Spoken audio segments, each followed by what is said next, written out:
सिद्धांत है तीर्थ।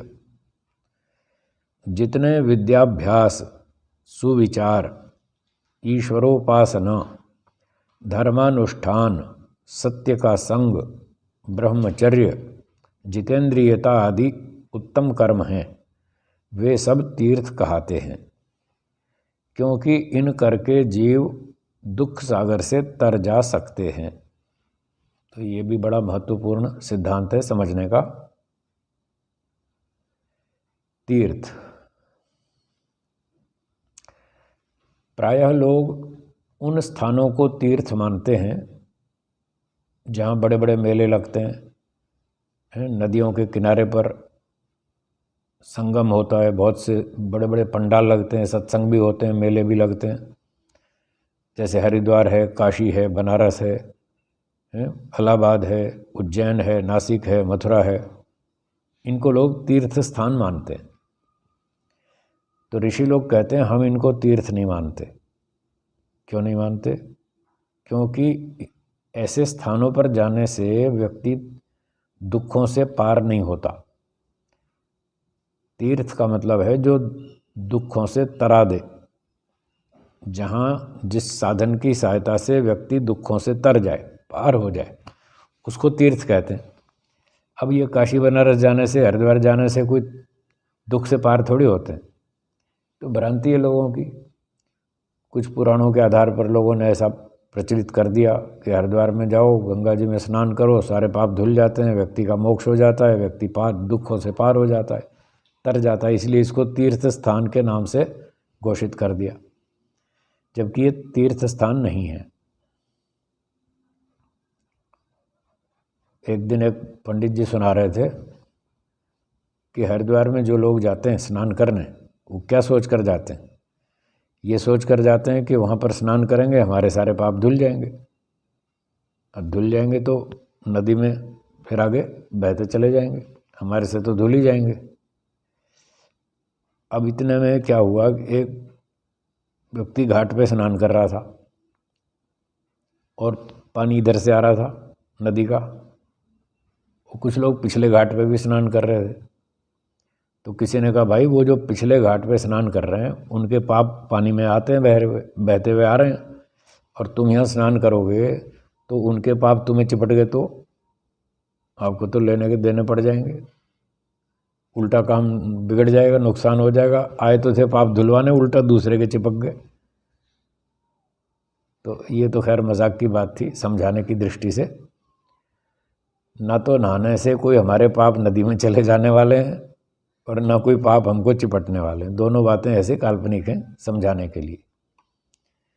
सच्चाई तो ये है कि नदी में नहाने से तो क्या है, शरीर का मैल धुल जाएगा, बस इतना ही है। पानी तो क्या शरीर की शुद्धि करता है, आत्मा की शुद्धि थोड़ी करता है, मन की शुद्धि नहीं करता। जल से शरीर की शुद्धि होती है, वस्त्रों की शुद्धि होती है, हम पानी से नहा भी लेते हैं, कपड़े भी धो लेते हैं, झाड़ू पोछा कर लेते हैं, घर की सफाई हो जाती है। पानी से तो इतना ही होता है, उससे कोई मोक्ष नहीं मिलता, कोई पाप नहीं धुलते, कोई आत्मा नहीं धुलती, कोई मन नहीं धुलता। महर्षि मनु जी ने सब बता रखा है, अद्भिर्गात्राणि शुद्ध्यन्ति, है ना। तो इस प्रकार से ये तीर्थ स्थान नहीं है, वहाँ जाने से कोई दुखों से पार नहीं होता। तो फिर तीर्थ क्या है? महर्षि दयानंद जी कहते हैं जितने विद्याभ्यास, सुविचार, ईश्वरोपासना, धर्मानुष्ठान आदि ये सब साधन है, इनका नाम तीर्थ है। तो देखिए फिर से ध्यान से सुनिए, जितने विद्याभ्यास, तो विद्याभ्यास है तीर्थ, विद्या का अभ्यास करना, वेदों की विद्या को पढ़ना, सच्ची विद्या को पढ़ना।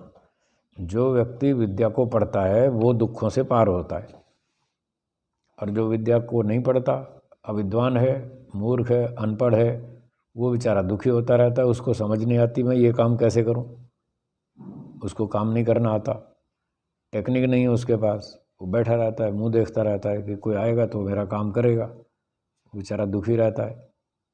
एक छोटा मोटा फ्यूज़ उड़ गया घर में, बैठे रहो, जब तक बिजली वाला आएगा वो ठीक करेगा तब तक दुखी होते रहो।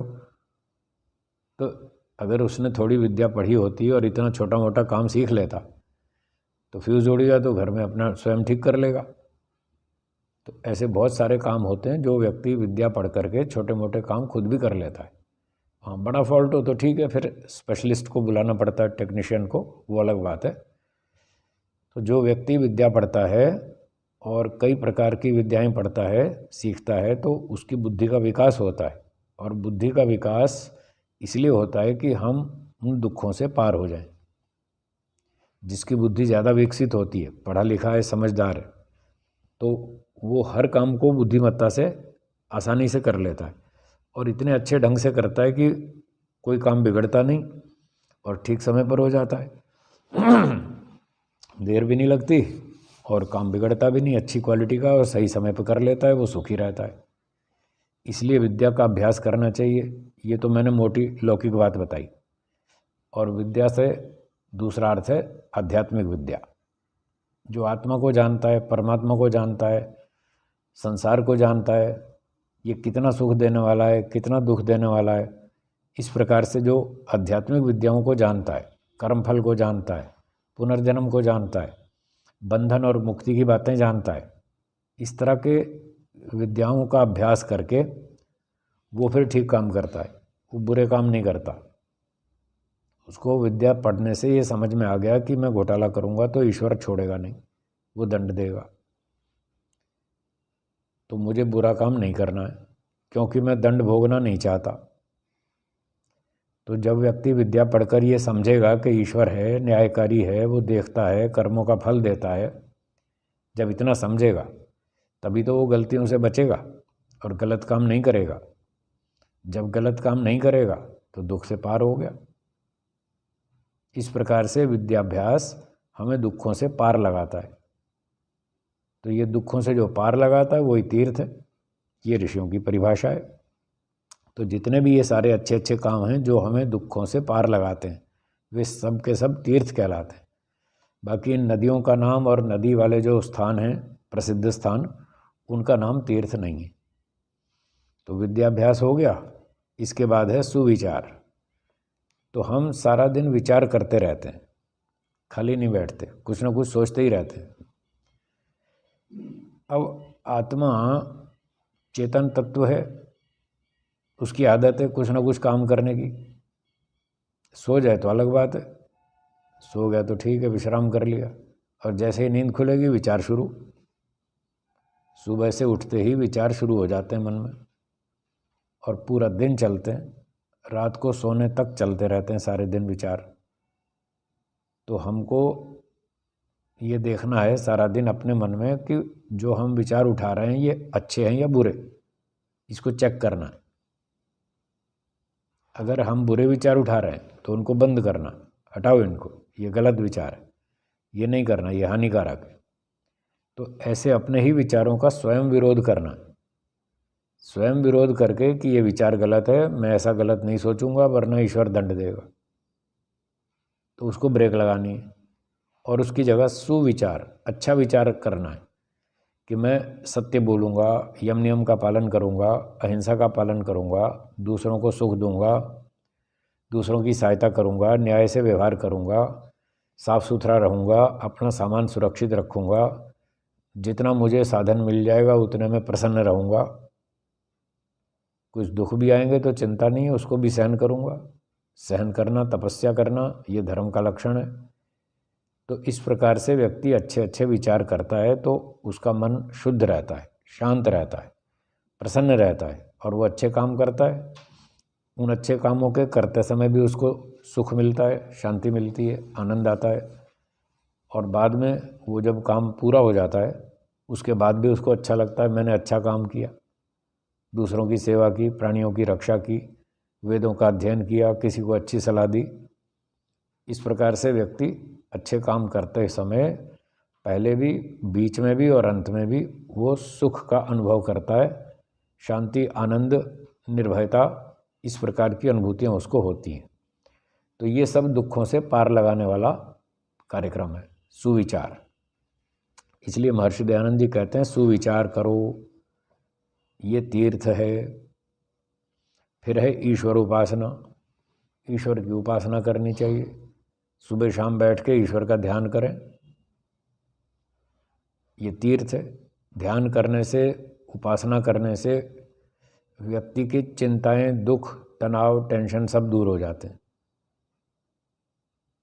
तो इससे दुख दूर हुआ, तनाव कम हो गया दिमाग का। आदमी सारा दिन काम करता है, दुकान पे, व्यापार में, नौकरी में, जहाँ जहाँ भी, तो कुछ लोग अच्छे मिलते हैं, कुछ खराब लोग मिलते हैं।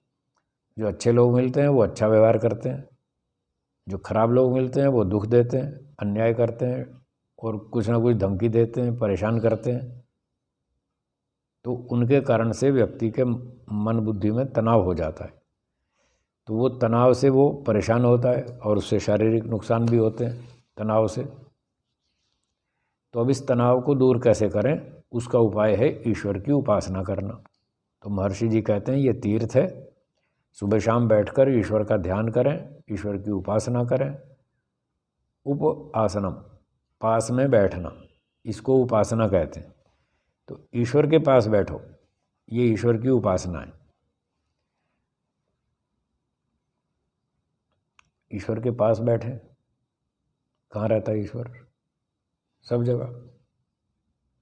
क्या हमारे पास नहीं है? हमारे अंदर नहीं है? और दूर भी है।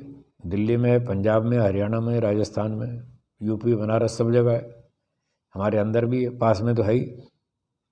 फिर क्यों कह रहे हैं उसके पास बैठो, उसकी उपासना करो? तो पास बैठना या दूर होना 3 प्रकार से होता है।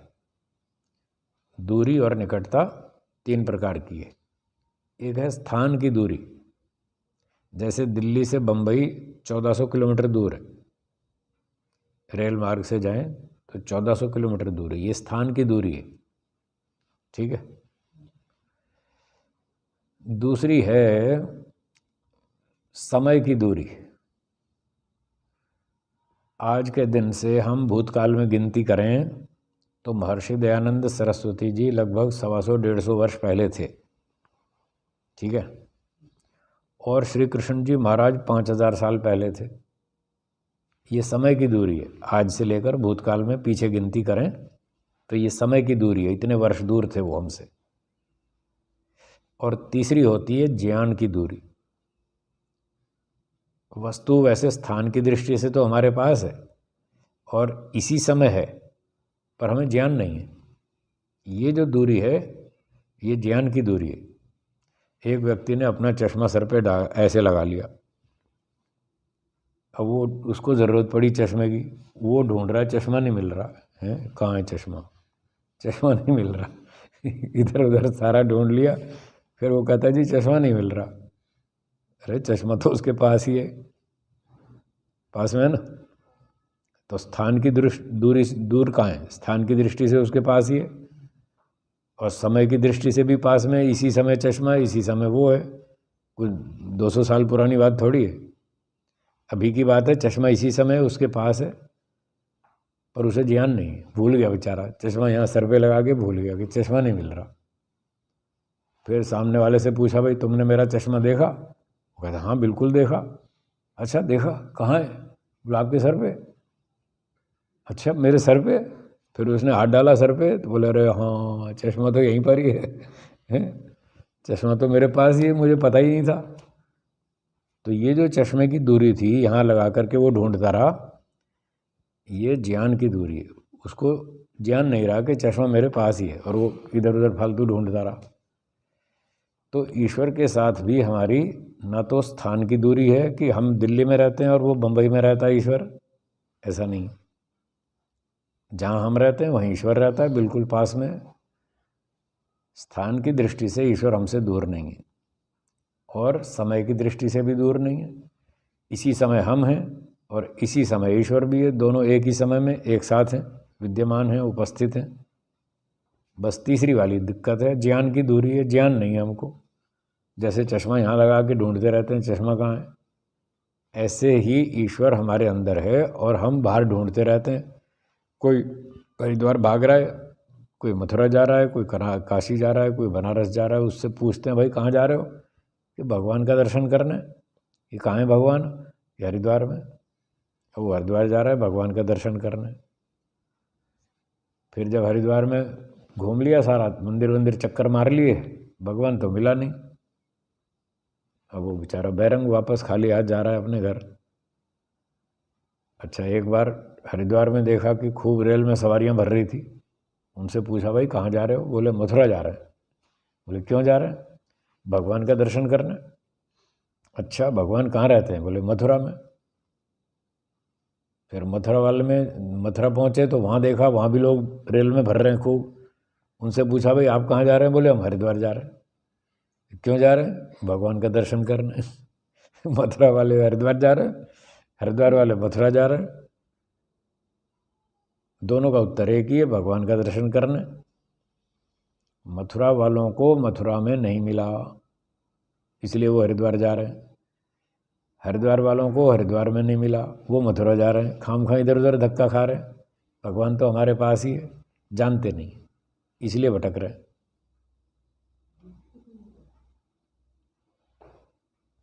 तो ऐसे भटकना ठीक नहीं है।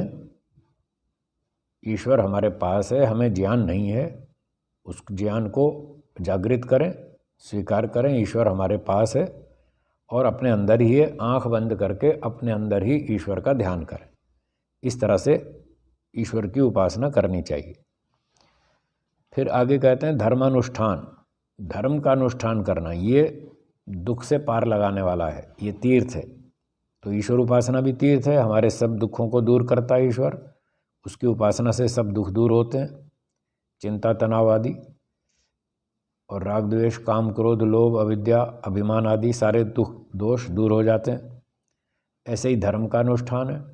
तो धर्म का आचरण करना, वेदों के अनुकूल आचरण करना, ये धर्म का अनुष्ठान कहलाता है। तो इस तरह से धर्म का अनुष्ठान करें, ये दुखों से पार लगाने वाला है। फिर कहते हैं सत्य का संग। तो सत्य का संग करना चाहिए, झूठ का संग नहीं करना चाहिए।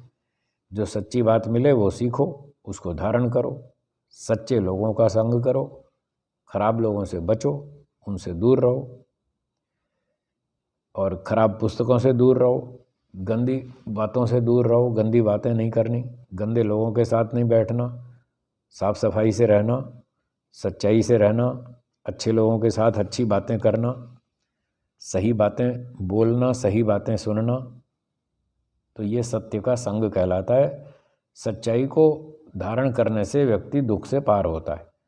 और जो झूठ में रहता है, भ्रांतियों में रहता है, उसका दुख बढ़ता रहता है। वो कभी इधर भटकता है, कभी उधर भटकता है। सारा समय शक्ति धन उसका खर्च हो जाता है और हाथ में कुछ नहीं आता। इसलिए झूठ का संग नहीं करना चाहिए, सत्य का संग करना चाहिए। ये तीर्थ कहलाता है। अगला तीर्थ है ब्रह्मचर्य। तो ब्रह्मचर्य का पालन करना चाहिए। ब्रह्मचर्य का जो मुख्य अर्थ है वो है अपने शरीर की शक्तियों की रक्षा करना। आयुर्वेद के हिसाब से जो हम भोजन खाते हैं उससे हमारे शरीर में कई धातुएं बनती हैं, उसको धातु नाम से बोला है। रस, रक्त, मांस, मेद, मज्जा, अस्थि, वीर्य, ऐसे 6-7 धातुएं बताई हैं। और एक 8वीं धातु ओज भी है आयुर्वेद में।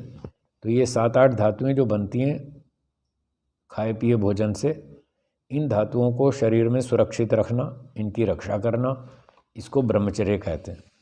तो ब्रह्मचर्य का पालन करने से व्यक्ति बलवान बनता है, बुद्धिमान बनता है। उसका दोनों प्रकार का बल बढ़ता है, शारीरिक बल भी और बुद्धि का बल भी। महर्षि दयानंद जी का इतिहास आप जानते हैं, उनकी घटनाएं देखिए, कितने बलवान थे।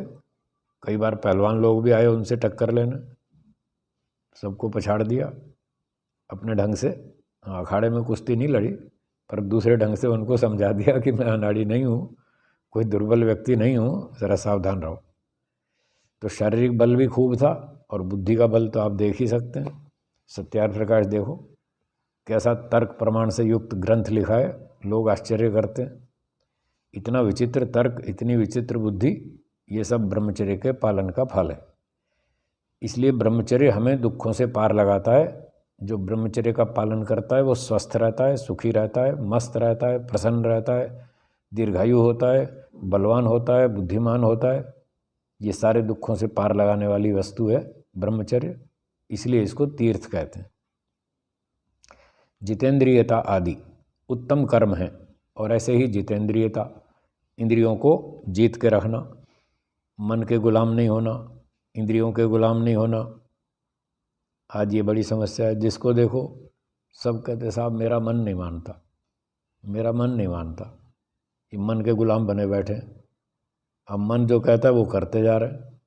मन पर कोई कंट्रोल नहीं है, इंद्रियों पे कोई कंट्रोल नहीं है, आँखों पे कंट्रोल नहीं है, कानों पे कंट्रोल नहीं है, खराब चीज़ें देखते हैं, खराब बातें सुनते हैं, रसना इंद्रिय पे कंट्रोल नहीं है, जो मर्जी आए खाते रहते हैं, उल्टे सीधे काम करते हैं, उल्टी सीधी वस्तुएं खाते हैं।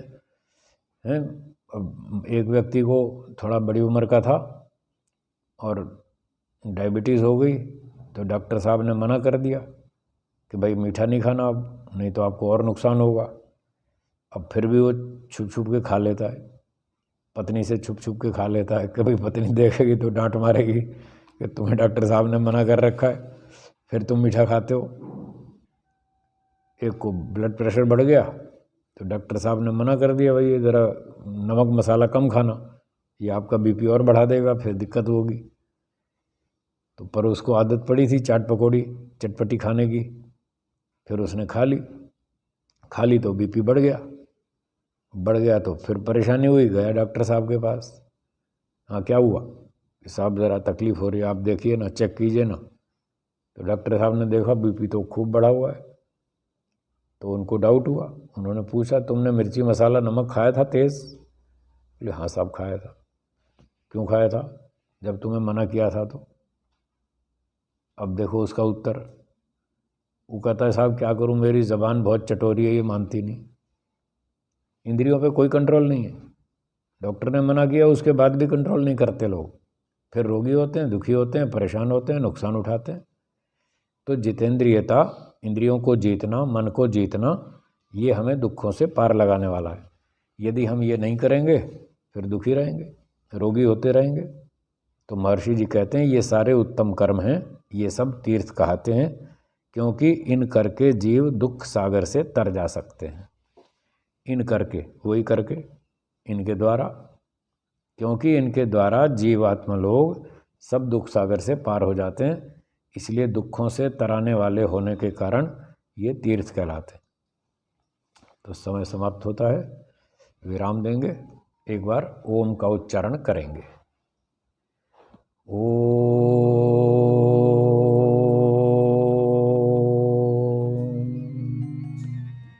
बोलिए सर्वेभ्यो नमः। सबको सादर नमस्ते जी। धन्यवाद।